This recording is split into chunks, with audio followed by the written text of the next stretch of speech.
So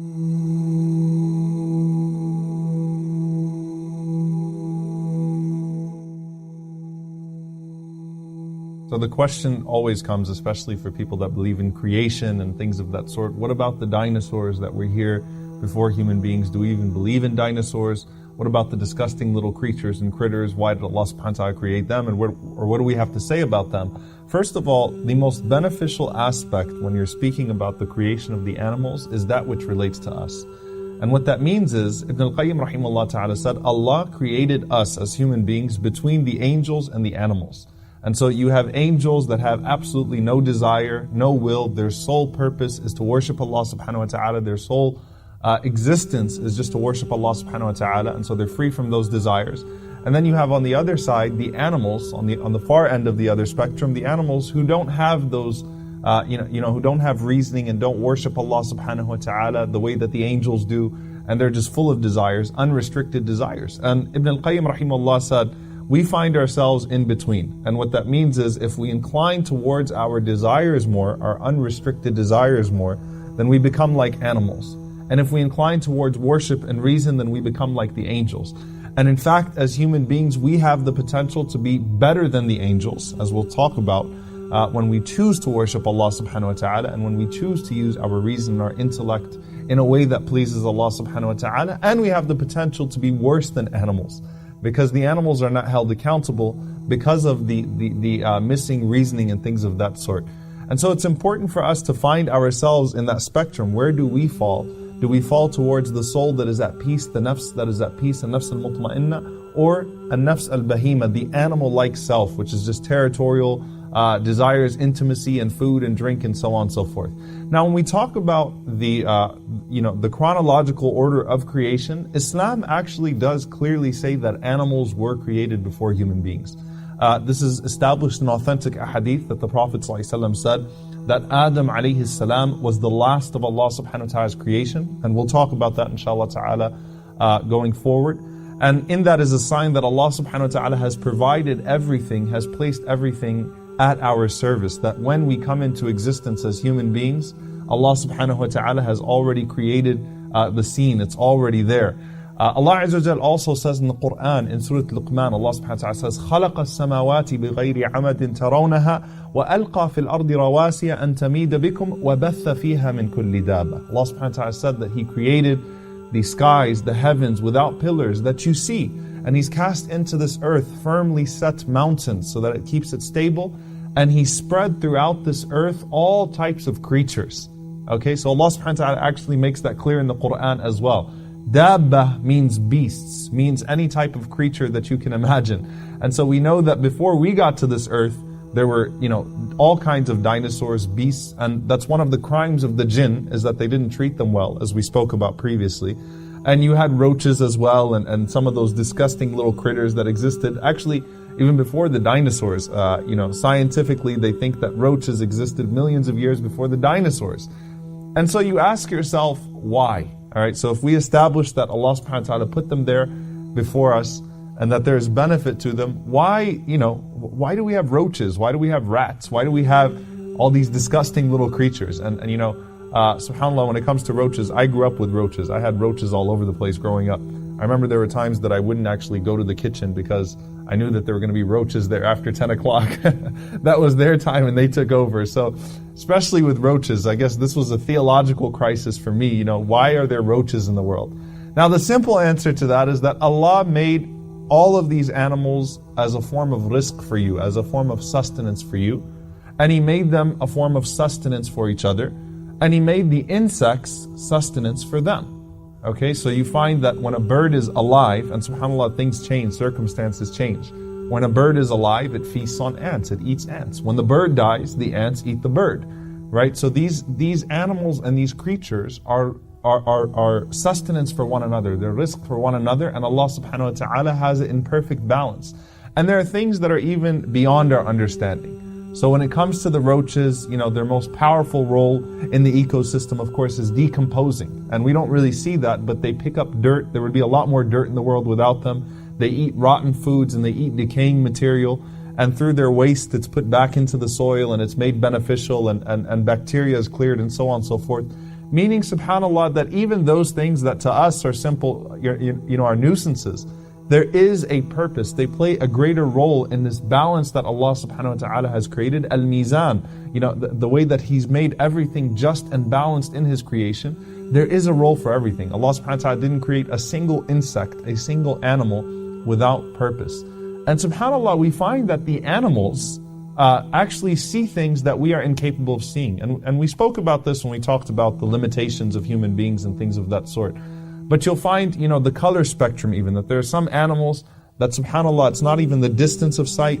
When they look at something, our color spectrum is far more limited than them, meaning they're able to see light and they're able to see different colors that we wouldn't even know existed, even though they'd be looking at the same surface. And the reason why I bring that up is that the Prophet ﷺ mentioned that they are able to see things of al-ghaib, of the unseen, that as human beings we're not able to see. And the Prophet ﷺ gives us something beneficial in that regard. He says ﷺ that when you hear the crowing of the rooster, فَاسْأَلُ اللَّهَ مِنْ فَضْلِهِ فَإِنَّهَا رَأَتْ مَلَكَ. When you see the crowing of a rooster, ask Allah subhanahu wa ta'ala for His blessings, because that rooster has seen an angel. And the Prophet ﷺ said, when you hear the braying of a donkey, then ask Allah subhanahu wa ta'ala for refuge, because that donkey, فَإِنَّهُ رَأَ شَيْطَان, that donkey has seen a devil. So subhanAllah, these animals, even from their noises, there's a blessing for us. One of the times of accepted dua is the time when a rooster crows, because the Prophet ﷺ says that it's seen an angel, it's seen a light source that Allah subhanahu wa ta'ala created that we are incapable of seeing. Now, something else that we find that Allah subhanahu wa ta'ala has given us through these animals is that taking care of these animals, can either be our ticket to paradise or it could be our ticket to hellfire. And this is something very powerful, because the Prophet ﷺ mentioned to us the woman that was actually a prostitute, a zaniya, and she came across a dog that was thirsty, and she felt compassion for that dog, and so she took her shoe and she filled it with water, and she gave water to that dog. And subhanAllah, I often ask myself, if the Prophet ﷺ said that Jannah was given to that woman for the sake of that she was forgiven for her sins, and Jannah was given to her on the basis of that, what would most religious people do? They'd say, if a dog came by, this is najas and that, this is impure, they try to kick it out the way and so on and so forth. But Allah subhanahu wa ta'ala gave this woman Jannah for giving water to a dog. And Allah subhanahu wa ta'ala gave another woman hellfire because she imprisoned a cat, as the Prophet ﷺ said, not allowing the cat to fetch its own food or drink and not giving it any food or drink. And so these are sources of rahmah for us. They're sources of mercy. They could be our ticket to paradise. And as a believer, I should look at it in an optimistic sense. And I shouldn't think to myself at any moment that there are many human beings that are dying today. Why should I even be worried about the animals? Because the Prophet ﷺ was concerned about the birds. Even on the way back from a battle, Rasulullah ﷺ heard the complaint of a bird whose egg was taken from its nest. So the Prophet ﷺ actually stops the companions and shows compassion to those birds. So there's no point in life where we should stop caring about the animals, where it becomes an either or thing. Islam teaches us that, the earth will testify for us or against us. What about the animals? And of course, what that means is we should be even more kind and considerate towards human beings and things of that sort. Now, there are certain interesting facts that the Messenger ﷺ mentioned to us as well about taking care of certain animals and the effect that it has on our personalities. Scientifically, taking care of certain breeds, brings a sense of compassion. It nurtures compassion in a human being.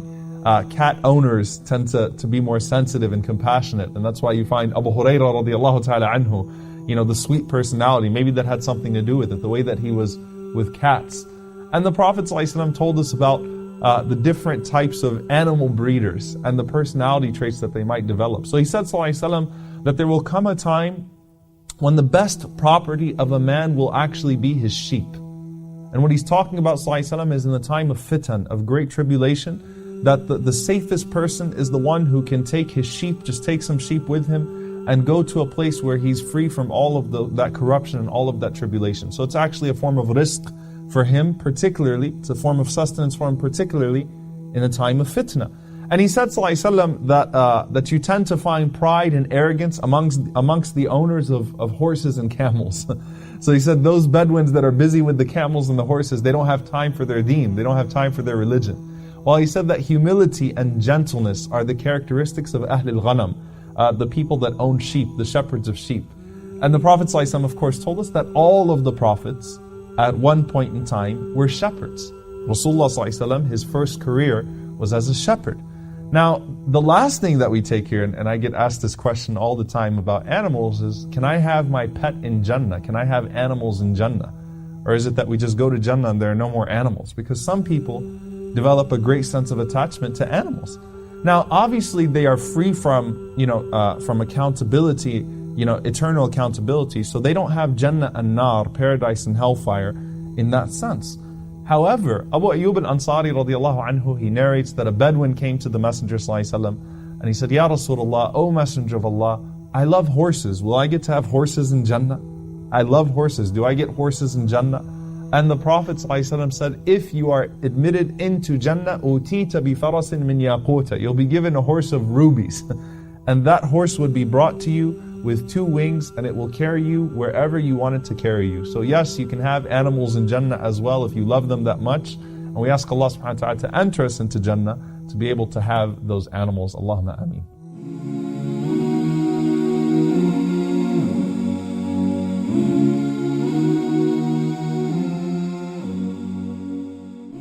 Are you tired of all these annoying ads on YouTube?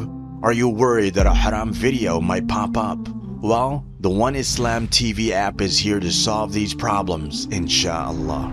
The One Islam TV app is 100% free of any ads and is safe to browse for your peace of mind. Watch or listen to lectures and lessons while you work, rest, or drive with your device switched off. Watch videos on demand or download videos and watch offline.